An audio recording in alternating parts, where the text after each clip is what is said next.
Hello, I'm William Schrickle, the music director of the Metropolitan Symphony Orchestra. Composer Dominic Argento's music has held a special place in my heart ever since the first time I heard one of his pieces more than 40 years ago. Since I became the music director of the MSO, I've programmed a number of his works in our concerts, and my attraction to his music has only grown in the ensuing years.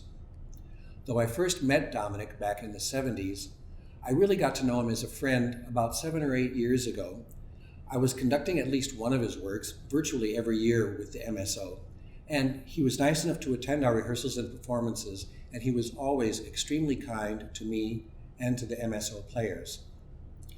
After a performance of one of his works in the spring of 2016, he jokingly said at dinner that the MSO plays so much of his music, he really should have a title on our masthead, and we all laughed. But I went home that night and I started to think about it, and I said, he's right.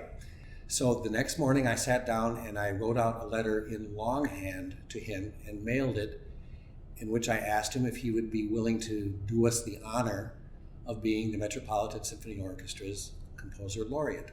2 days later, the phone rang and it was Dominic, and he said yes. So that is how the Metropolitan Symphony Orchestra got to have a Grammy-winning, Pulitzer Prize-winning, Fulbright-winning, Guggenheim-winning, 14-opera writing genius as our composer laureate. I'll be talking with a number of his friends and colleagues who have collaborated with the MSO in performance and played major roles in bringing Dominic's exquisite music to audiences all around the world.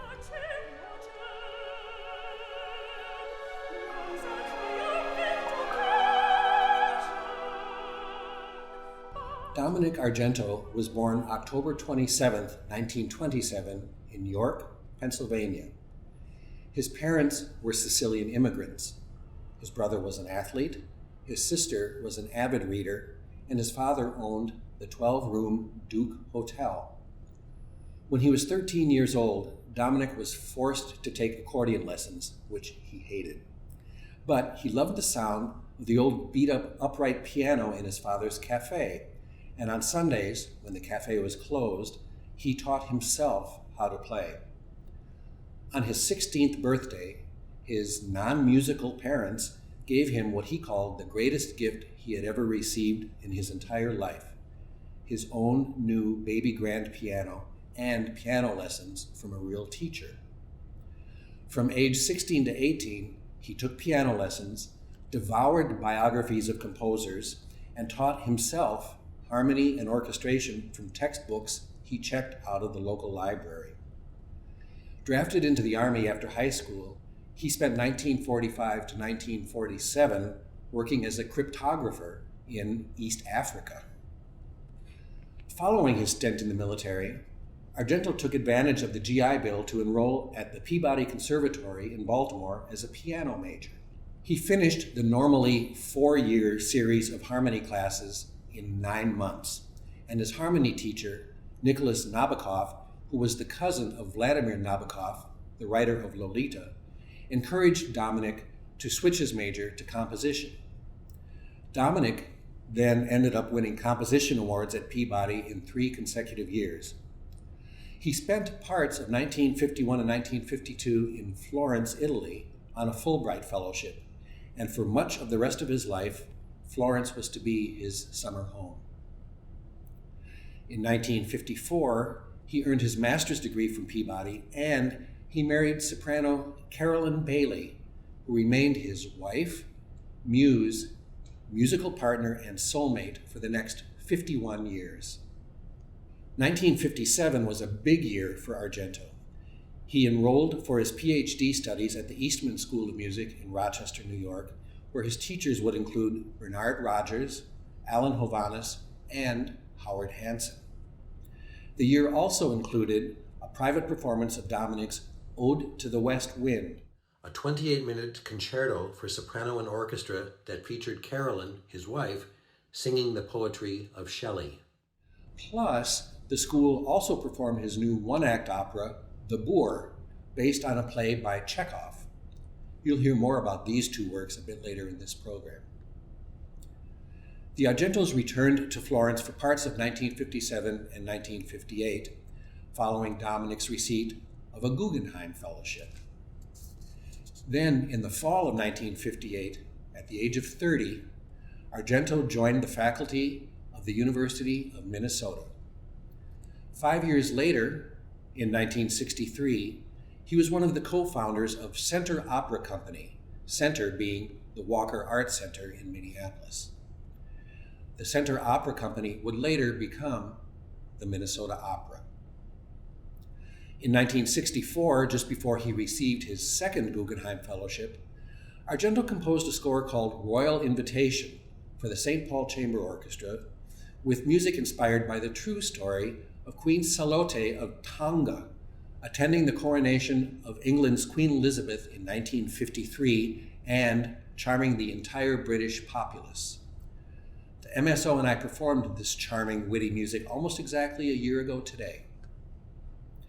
In 1965, Argento embarked upon a 3-year collaboration with Tyrone Guthrie at the new Guthrie Theater in Minneapolis, writing incidental music for several productions directed by Sir Tyrone.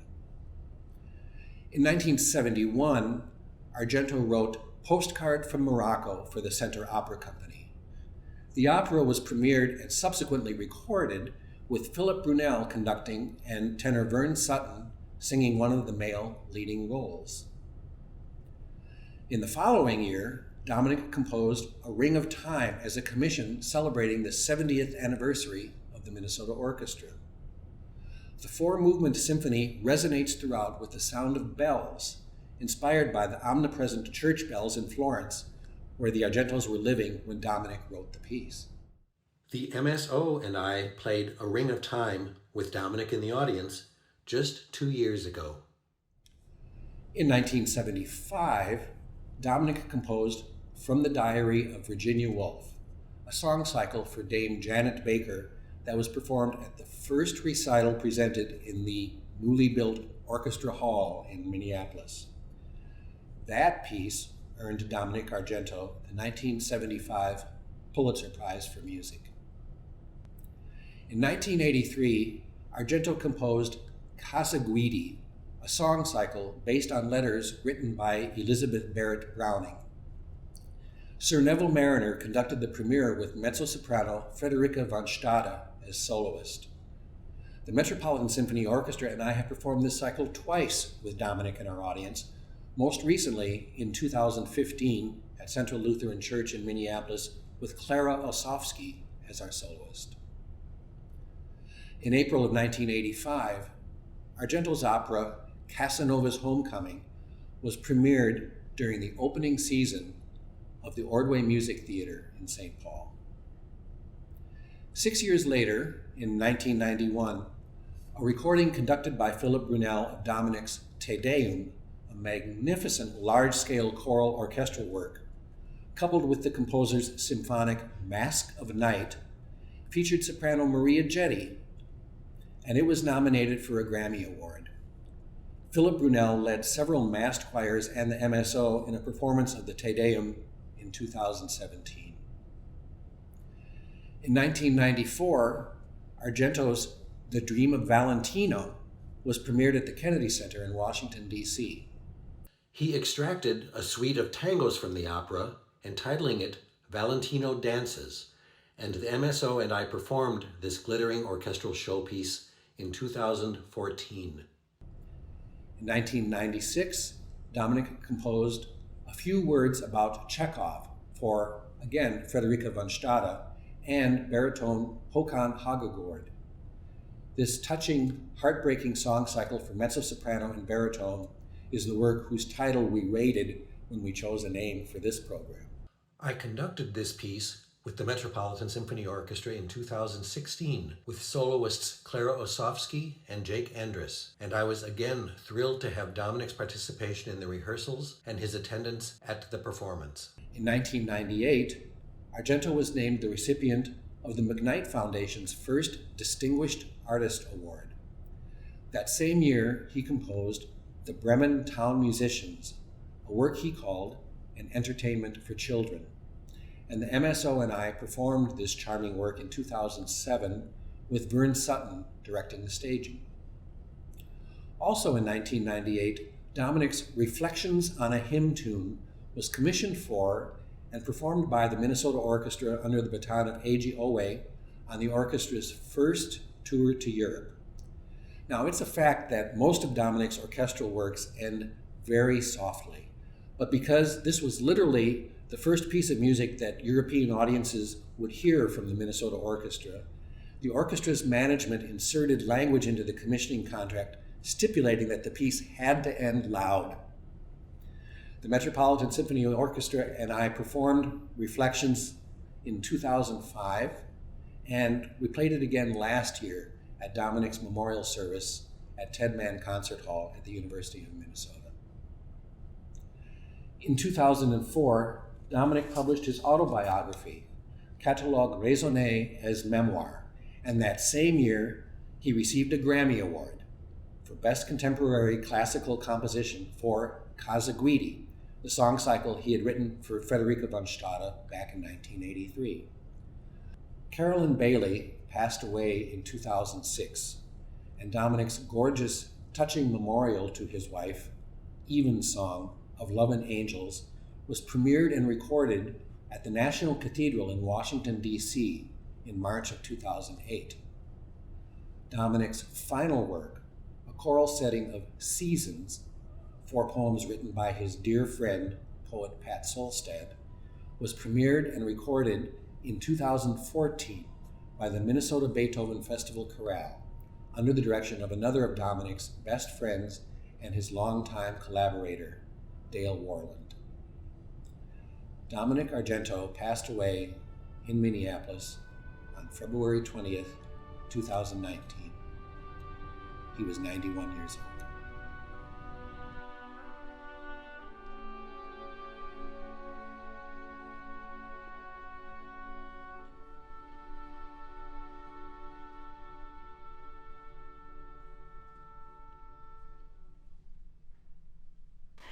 Hi, my name is Linda Tudis Haugen, and I'm a former student of Dominic Argento. As a graduate student at the University of Minnesota in music composition and theory, I took classes from Dominic, and he was also my private composition teacher for 2 years. He was a wonderful teacher. One of the classes I remember most was his orchestration class. He taught this with his usual dry sense of humor, and we learned explicitly how to write for each instrument of the orchestra. One of the primary things I took away from his teaching regarding orchestration was the emphasis on clarity and transparency in your orchestrating. And this is something that I've tried to incorporate into my music, and I feel has influenced my work thanks to Dominic. As a private composition teacher, Dominic was also excellent. He was very detail-oriented. He was generous with his ideas and his comments. And during each lesson, he smoked at least 1 cigarette. One of the most important things I learned from him in those lessons was his concept of text setting. He felt that every text should be set as naturally as possible, similar to the way it was spoken. And this is a major compositional idea that has affected all of my work with text. Dominic was also an inspirational role model for me. I was trying to figure out what it would be like to live as an adult professional composer after I graduated. And he was married. He loved his wife and his students and his craft. He lived in Italy during the summers and did a lot of sketching and writing during that time. And he was the same person who enjoyed banana bread and cross-country skiing back here in Minnesota. And I just found him so interesting as a person. So many years later, it has been a joy to perform Dominic's music with the MSO, to hear his beautiful pieces that previously had either been unrecorded or not accessible to us when we were students. To sit there and play his music and his beautiful music, and to hear incredible techniques that he taught to us years earlier, to reconnect with him in the last 10 years of his life, has just been a thrill. And I'd like to thank Bill Schrickle for that opportunity.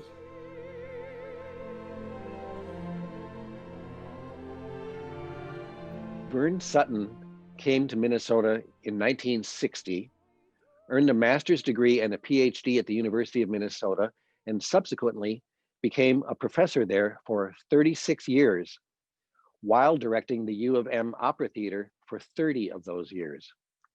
He was a founder of the Center Opera Company, which later became the Minnesota Opera. He was a regular guest of Garrison Keillor's A Prairie Home Companion, performed more than 60 different roles as a singer and actor, and he was Dominic Argento's favorite tenor and frequent collaborator. Vern, thank you so much for joining us here today. Thank you, Bill.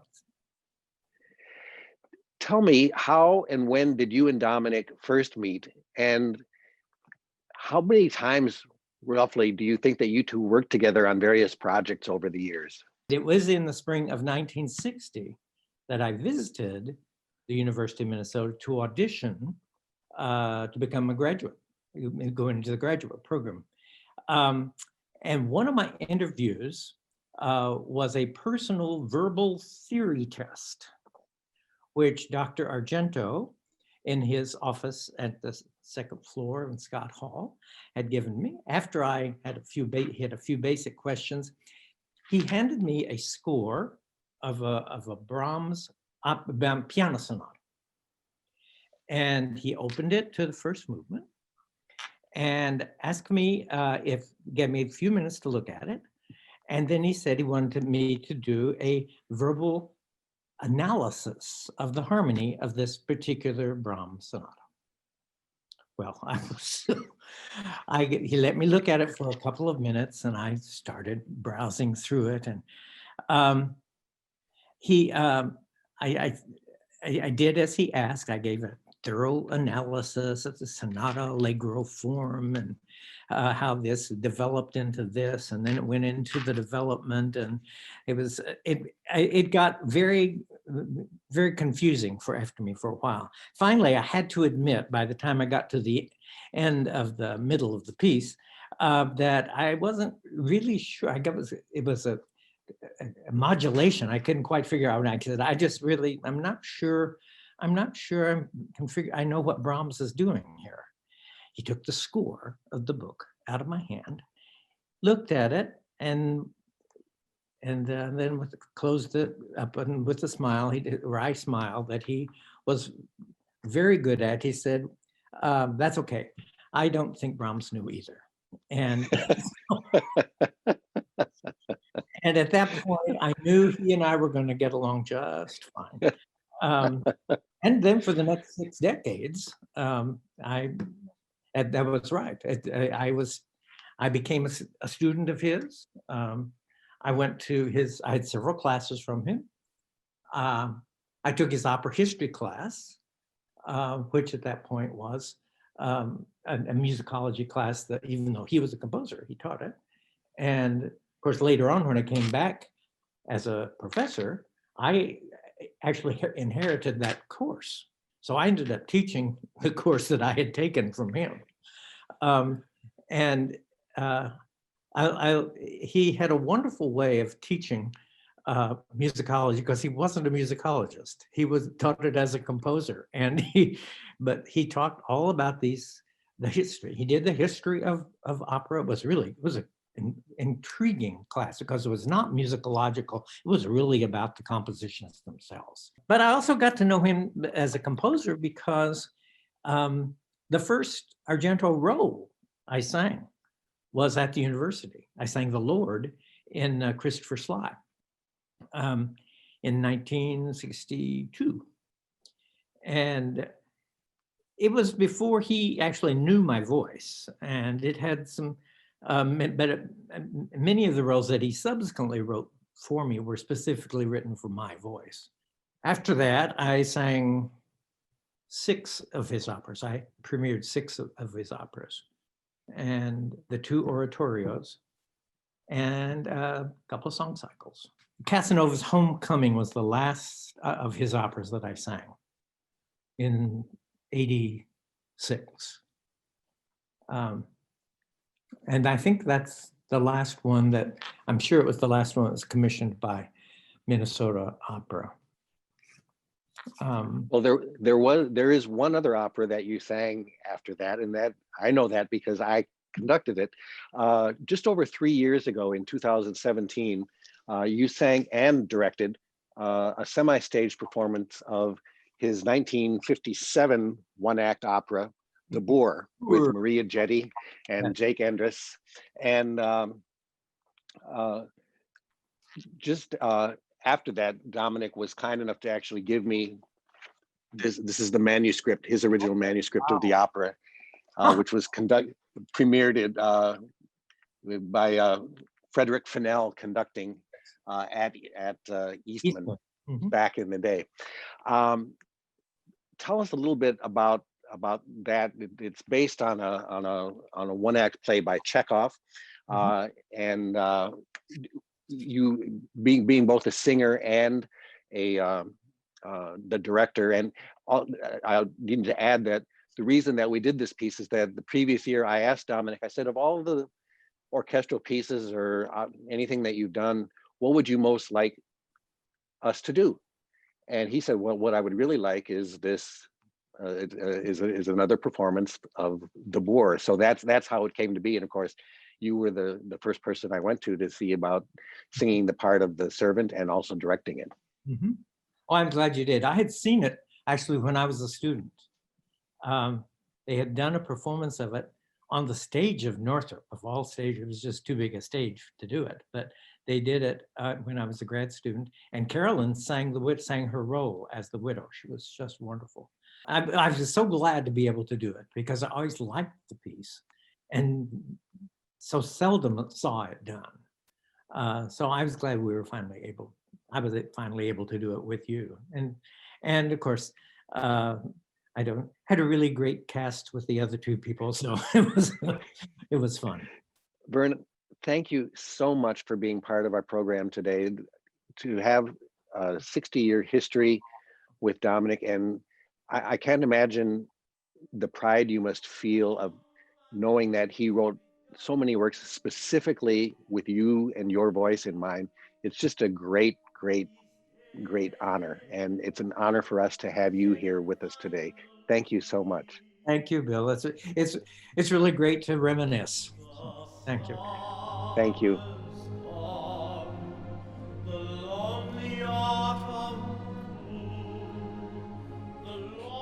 Hi, I'm Jake Andrus. I'm a longtime artistic collaborator with the Metropolitan Symphony Orchestra, and I'm here to chat with you a little bit today about our favorite composer, Dominic Argento. I first got to know Argento's music as a student at St. Olaf College when Janis Hardy sang his Casa Guidi. I was studying conducting with Steve Amundsen at the time, the first music director of the MSO, by the way, and Steve kept on raving about this piece in rehearsals, even saying that it might be the most brilliantly orchestrated piece he'd ever conducted. Well, that made me pay attention, and I began to sing everything of his that I could, and quickly realized as a singer that his tunes are very difficult to learn, until I realized that the way that Argento sets text makes it the most interesting and appealing to the ear. Now, that's not surprising once you realize that Argento was one of the most literate composers of all time, and as a storyteller, that just endeared him to me very much. Of course, 2 of my all-time favorite experiences were working in collaboration with Dom and the MSO, as I got to sing the title characters in A Few Words About Chekhov, and of course, The Boor. Now, singing the Chekhov songs with Clara Ososki was an absolute dream, and I'm so glad the MSO was able to release this as a video performance. But I was actually able to get to know Dom in the many extra rehearsals that he was so generous to attend as we mounted a full production of his one-act opera, The Boor, with the divine Maria Jetty and Vern Sutton, of course. And I also got to know at that time his famous caustic wit. He said to me after the performance that mine was the best half-sung performance of The Boor ever done. And I'm like, come on, dude. You wrote me like a full page unaccompanied yawn. He was demanding, but in my favorite sense, because he was very exacting in everything that he did and expected that of you as an artist, even as an audience member, that you would bring your very best self to the experience of his music. Now, here's to a whole lot more of that. Cheers, Dom.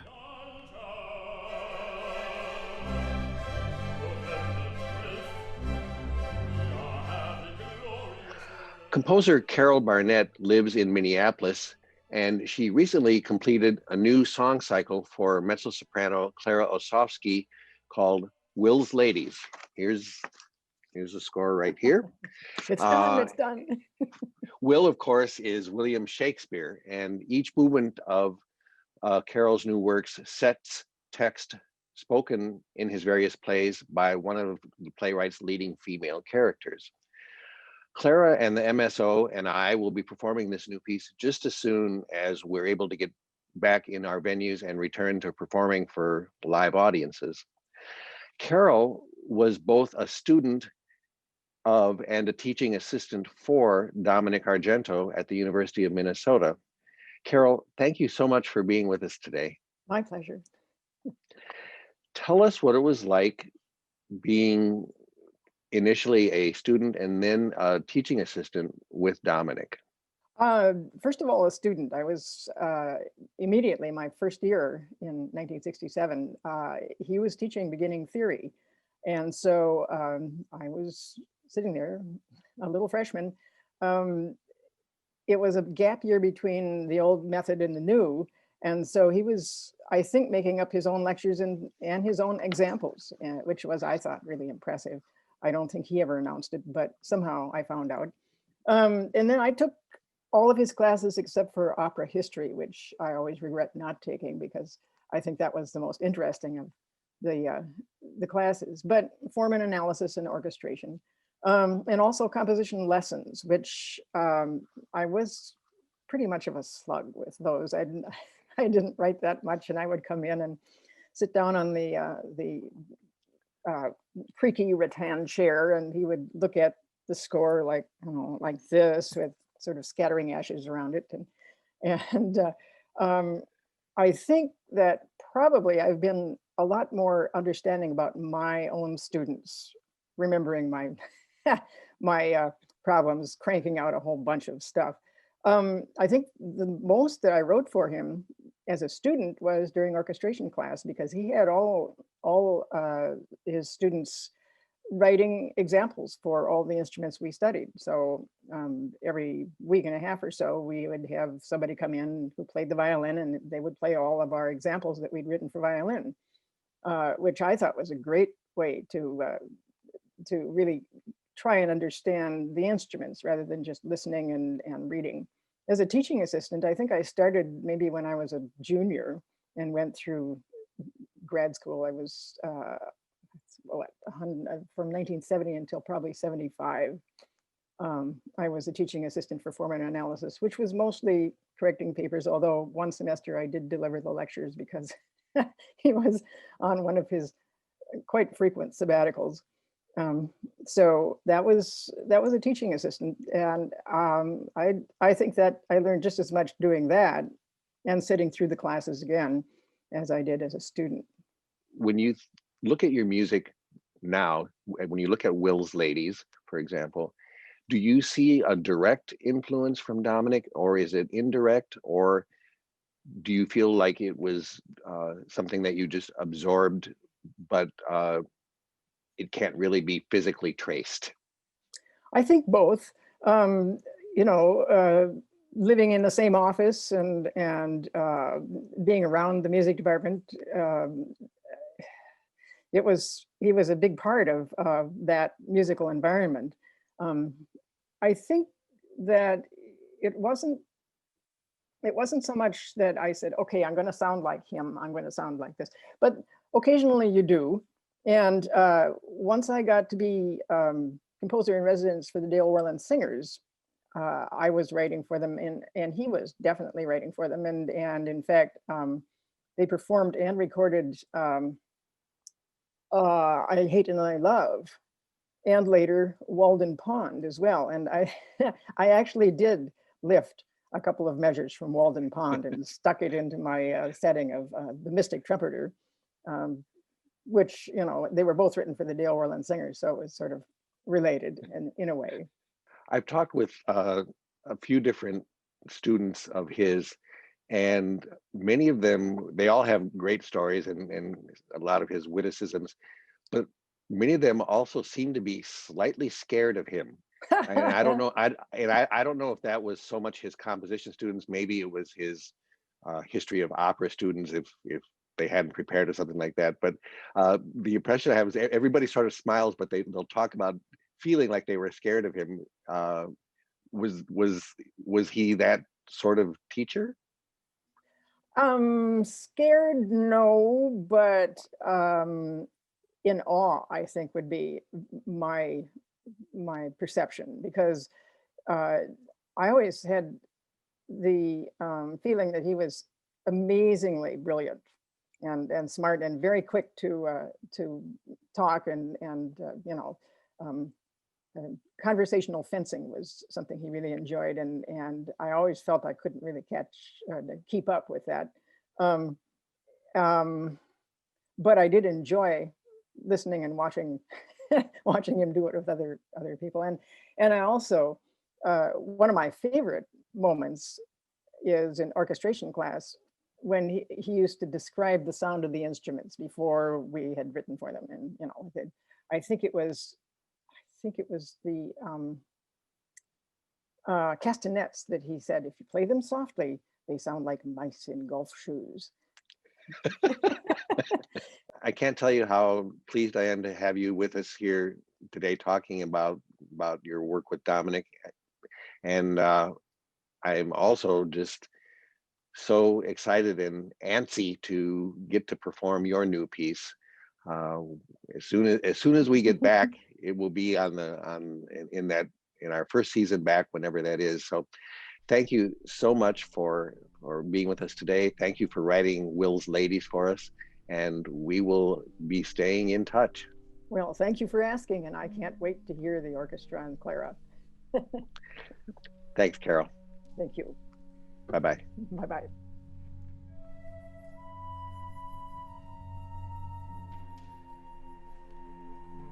Hello, my name is David Evan Thomas, and I was Dominic Argento's TA and student for 3 years in the early 1990s. Here are my few words about Argento. Dominic did his doctoral work at Eastman School of Music in Rochester, New York, and he looked fondly back to those days. He often spoke of his regard for composer Bernard Rogers. Rogers isn't played much these days, but I grew up with Leaves from the Tale of Pinocchio. Dominic ranked Rogers higher as a teacher, I think, than his other better-known teachers like Alan Hovhaness, Henry Cowell, and Luigi Dalla Piccola. Eastman was where I heard Dominic's music for the first time, an orchestral work called In Praise of Music, conducted by Dominic's former student, David Zinman. With its Apollo trumpets and an evanescent final movement about the child Mozart, I was impressed with Argento as a master of the orchestra and a music lover as well. We shared an admiration for Britten, Elgar, Strauss, and Mahler. My second lesson with him, in fact, was on the first movement of Mahler 4, with an eye to the orchestral doublings. The Argentos had a staircase in their Lowry Hill home decorated with autographs of luminaries who had visited over the years.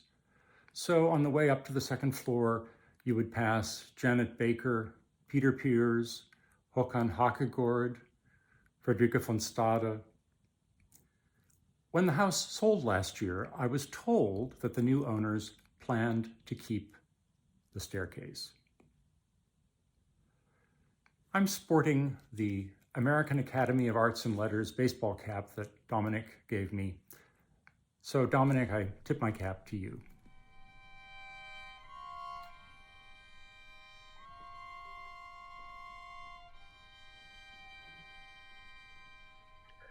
Dominic Argento's final composition, first performed in 2014, was an unaccompanied four-movement choral work called Seasons.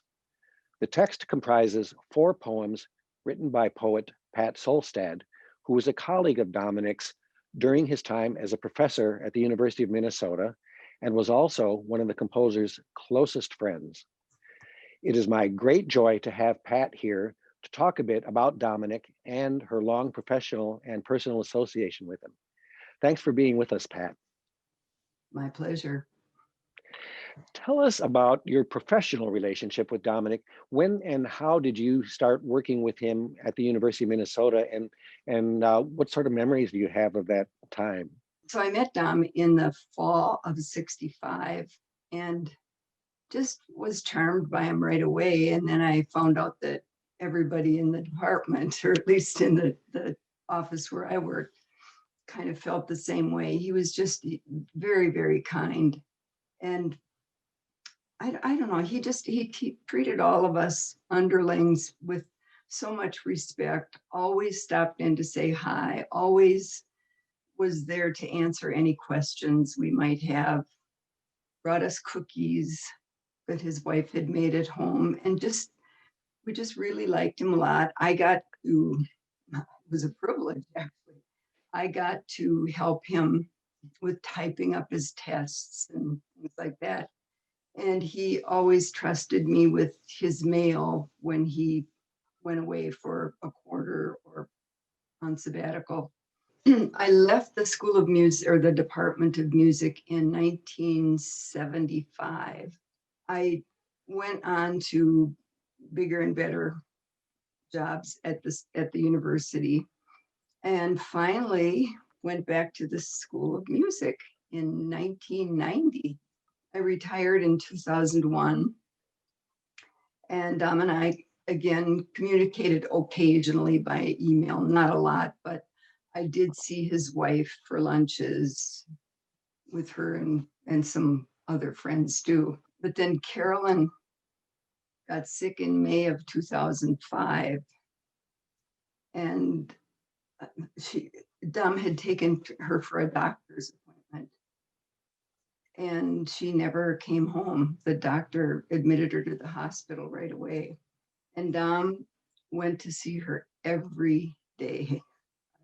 I don't think I could have done that. And she did finally die in February of 2006. During his intense grief, we still did occasionally exchange emails, but he didn't want to see anybody and he didn't want to go out of the house. And a friend called me, a mutual friend, and suggested that we invite him out for dinner or for lunch. And so she did the inviting. The first time he refused, the second time he refused. And I think it was finally about the third time that he agreed to meet us for lunch. And so we met for lunch. He was very sweet and very, social and everything like that. But, there was this pall over the whole thing. He had brought, it was right around her birthday, I think, in May that we met. And he brought and showed us cute little things that he had made for her on his computer, those old-fashioned computers that were not like they are now.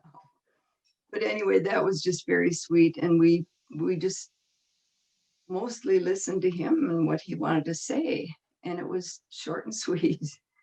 Dominic began to acquire a serious hearing issue, a debilitating one, where it ended up forcing him to stop composing, because when he would play certain pitches or any pitch at the piano, he'd end up hearing something that wasn't at all what he was playing. And this made it really, he said, impossible for him to compose anymore. And so he stopped. But then in 2014, he wrote a piece called Seasons. This is a CD of the piece. This is the score of the piece. And the poet for the 4 poems is you, Pat Solstad. And that ended up being his beautiful, profound, valedictory composition. How did that come about? I had started writing poetry 2006, 7, 8, 9, somewhere in there. I remember for sure. And I would occasionally share things with him.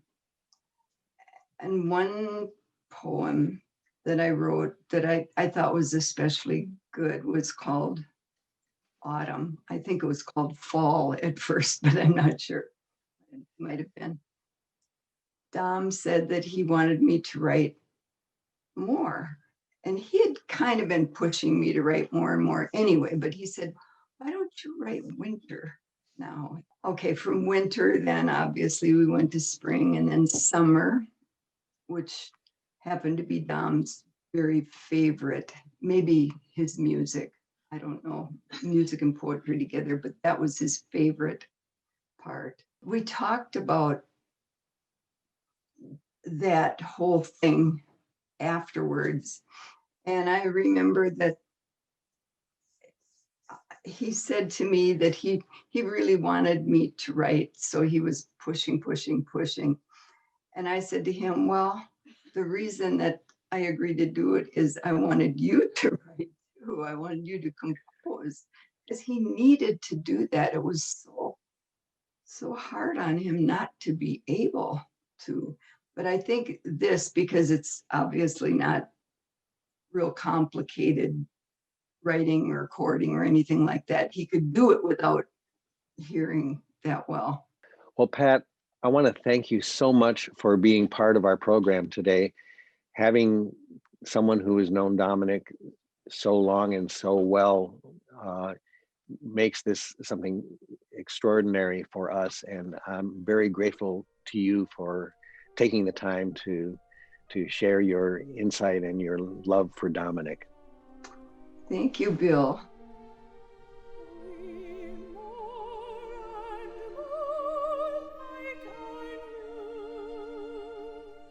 Hi, my name is Clara Ososki, and I'm a mezzo-soprano based here in the Twin Cities of Minnesota. And I first met Dominic Argento while he was having lunch at the Lowry, and I approached him like a fan would approach a celebrity. Real smooth. And the next time I met him was during the rehearsal for Kazaguidi with the Metropolitan Symphony Orchestra. And I gave him a thank you card, and he responded, well, I hope your phone number made it in there. And it didn't, but he eventually got my email, and we actually started a friendship that every once in a while I could sit over gin and tonics with him and hear about his distaste for Brahms, which broke my heart. But the most memorable moment for me with Dominic was during 2016. Source Song Festival petitioned the state of Minnesota and Governor Mark Dayton to declare the opening festival date and concert for Dominic Argento Day in the state of Minnesota, because he was turning 90 later that year. And I'll never forget Libby Larson and I on his front porch saying, Dominic, this is going to happen. And he looked at us and was just like, well, what do I get? A free week of bus passes? And I said, no, not quite bus passes, but, we'll throw a nice concert for you. fast forward to the week of when the Metro Transit Authority contacted Source Song Festival and said, can we give Dominic a week full of bus passes? And it was one of those moments where the whole community rallies around a guy like Dominic, and it's one of those unforgettable people that have really shaped the culture and beautiful community that we have here in the Twin Cities. So I miss him a lot, and thank you to the Metropolitan Symphony Orchestra for featuring Dominic and his work.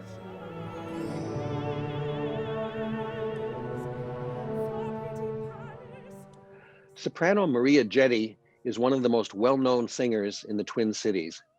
She has an enormous repertoire, more than 45 opera roles, and she's in constant demand to perform both the music of classical masters like Mozart and Monteverdi and contemporary composers like Dominic Argento. Along with baritone Jake Andrus and tenor Vern Sutton, she performed with the Metropolitan Symphony Orchestra and me in 2017, a semi-staged production of Argento's 1957 one-act opera, The Boor. And earlier in 2014, again with the MSO and me, she sang the world premiere of the first public performance of Argento's setting of Shelley's Ode to the West Wind, a work previously played only in a private concert at the Eastman School of Music in 1957, sung by Argento's wife and muse, Carolyn Bailey. Maria, thanks so much for joining us today. Pleasure to talk about one of my favorite people in the world. Well, good. How and when did you meet and start working with Dominic? Well, I had to really reach back pretty far to figure that out, because it seems like I've known him forever, but it's not really all that long. I think I was about 30 before I ever actually sang any of his music, even though I'd known of it. Of course, I'd gone to school in the Twin Cities.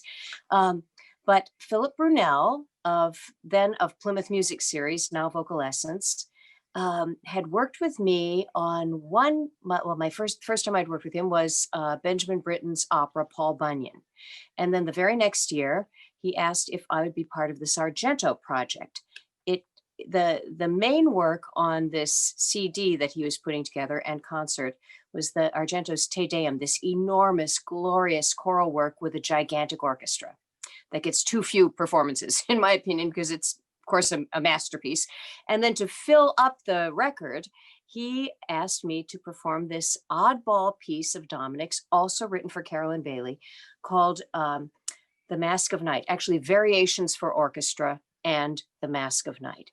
So it's a set of variations on a theme, orchestra only. And at the end, kind of like with Mahler's Fourth Symphony, the soprano comes in and sings this glorious rhapsodic piece of music that is a setting of Juliet's soliloquy, Gallop apace, ye fiery-footed steeds. And then some years later, after Carolyn had died and he was just torn apart by that, part of what brought him back out of this funk was a commission from, I think, the Washington Choral Society. I have to look that up. A piece called Evensong, which was a kind of an in memoriam piece dedicated to Carolyn. And it's for chorus, big, huge orchestra, boy soprano, and lady soprano. So I didn't do the premiere. That was in Washington, D.C. with Elizabeth Futrell, wonderful soprano. But I did do, I think, the second performance here in the Twin Cities with Philip Brunnell. So over that period of time, which I think spans probably 25 years, I'd say, I've worked with him quite a bit, being coached by him, by Dominic on these pieces that I was doing with Philip. And then, of course, tricking him into writing some unaccompanied songs for me. One of the pieces that you haven't yet mentioned is a work that Dominic started in the early 50s and finished in 1957, called Ode to the West Wind. You actually were the person, I think, putting the bug in Dominic's ear over an extended period of time about this particular work. How did that happen? Well, after we had recorded that wonderful piece, The Mask of Night, that I mentioned, the first real piece of his that I'd done, I took a look at what Boozy and Hawkes, his publisher, had listed as his other repertoire. And at that point, in my career, I was starting to work a lot more with orchestras and wanted to have a couple of pieces that I could, try to recommend to do maybe as a companion to something like the Mahler Fourth. And I thought, wow, that piece sounds really interesting. I'd love to get a look at it. I wonder why no one's doing it. So I wrote to Boozy. I think that would have been just on the cusp of the invention of email. So I think it was either a phone call or an actual written letter. And they sent me a perusal score. And if you're, for people who are not working in the music business, might not realize that at least in those days, you didn't just get a PDF of something in your email. A publisher would send you a score to take a look at. And if you decide you wanted to do it, then you could rent it or buy it or whatever it would be. In this case, I looked at it, and of course it was super appetizing, but here I was, just this little soprano sitting in the Midwest. I didn't happen to have an orchestra at my disposal. And I also never sent it back. And they never asked for it back. So for all those years, I had this manuscript full score of the Ode to the West Wind. And I thought, someday, by God, I'm going to convince someone to do that with me singing it. So when you finally approached me about this, I couldn't even believe it was happening. As a singer who has sung the entire repertoire, is there something unique and special about Dominic's writing for voice overall, and maybe soprano in particular? He writes for the voice like someone like Mozart wrote for the voice, because he knows and is so steeped in that tradition that he doesn't even have to think about what would work or what wouldn't work. I can't wait till the Metropolitan Symphony is back performing, because we'll find another wonderful vehicle for you to come and be our featured soloist. Thanks, You Maria. name the date and the time and I will be there. Thank you so much, Bill. Thanks. Thank you.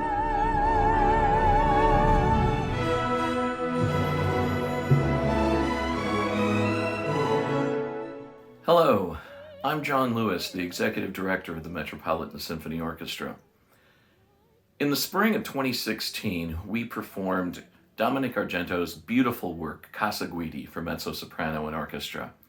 Following that performance, Dominic sought me out because he wanted to show me something he'd written on his program. There it said MSO equals ODGSO, one damned good symphony orchestra. That is the best compliment we've ever received. A few months later, wanting to take advantage of the best compliment we'd ever received, I was putting together some promotional materials in connection with an upcoming concert. And so I used that quote, but I softened it a little bit. I changed it to one darn good symphony orchestra. So I was not terribly surprised when, after a performance, Dominic chased me down. "John," he said, "I have a bone to pick with you. I did not say one darn good symphony orchestra. I said one damned good symphony orchestra." And of course, he was right. So, on behalf of one damned good symphony orchestra, I want to salute one damned great composer, Dominic Argento.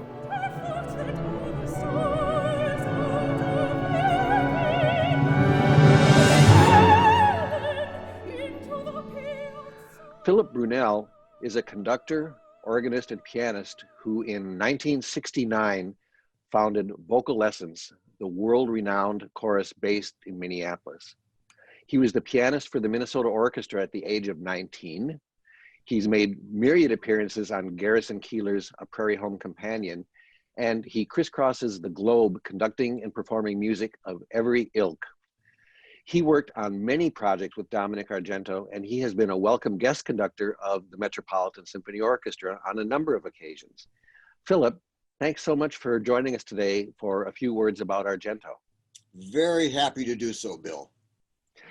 How and when did you meet Dominic?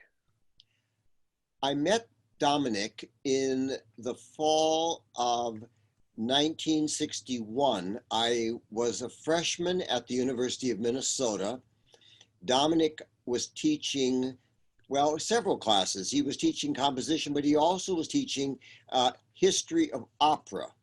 So I signed up for history of opera.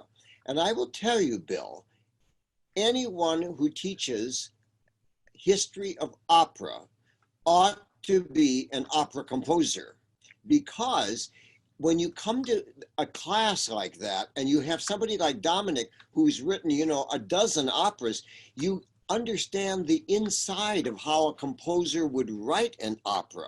And it was such a fascinating class. It was a very demanding class. We went through all 24 Verdi operas. We went through a number of the early composers, and you knew which composers he admired and which he did not admire. I mean, he told you.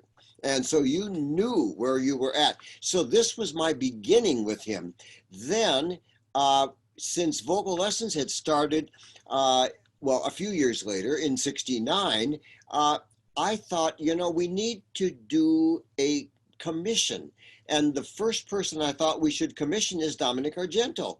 I had no idea how to commission anyone. I'd never done it, you know, and I was, you know, in my early 20s. So I called him up, and we decided finally on a text, Jonah and the Whale, which was not the original idea that he had. He had another idea. And when I looked at the text, I just felt it isn't really what I want. And I thought, how do I, this young kid who studied with this man, tell him no? But I thought, you know, I just have to do it. I said no. He took it away. He was not happy, but he came back with Jonah and the Whale. And he said, better choice. And I said, great, thank you. So that was really the beginning of a relationship. Then, of course, I was also at Minnesota Opera for 17 years. And so I did a number of his operas. Postcard from Morocco was one of them. Then I also did The Voyage of Edgar Allan Poe. I did Waterbird Talk. Anyway, a number of these. So I spent a lot of time with Dominic over the years. Then a story that I love, I went to him to think about a choral piece with orchestra, a big piece. And he said, well, as a matter of fact, I've been asked to write a Te Deum. Actually, the woman who was commissioning it said they wanted him, she was from Buffalo, New York. She said, we would like you to write a piece about the beauties of Buffalo, New York. And he said, no. He said, if you'll let me write about something else, I would be interested. And I gather she had a lot of money.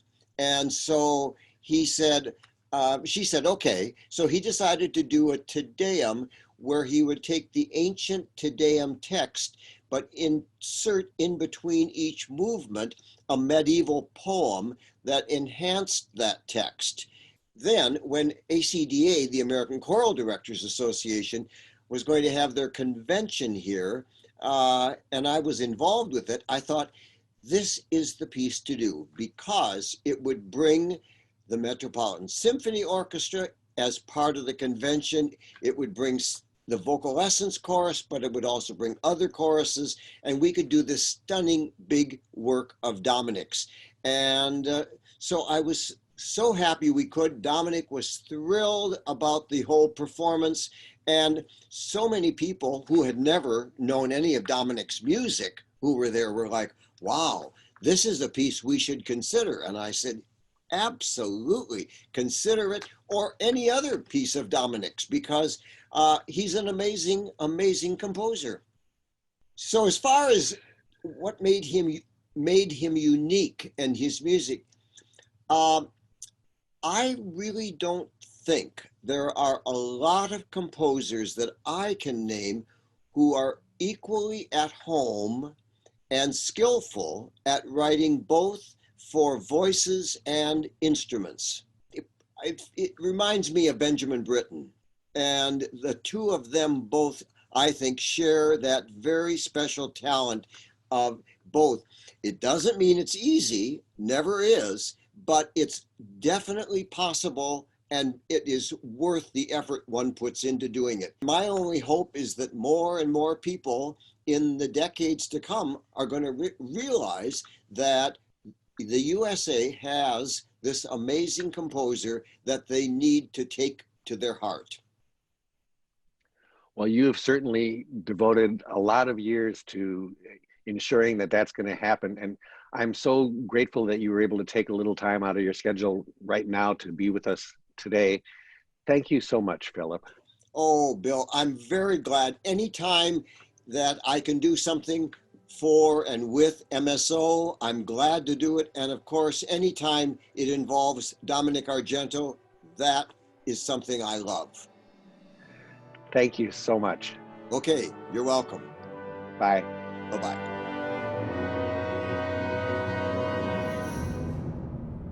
I want to thank you for joining us today and add just a few more words about Argento.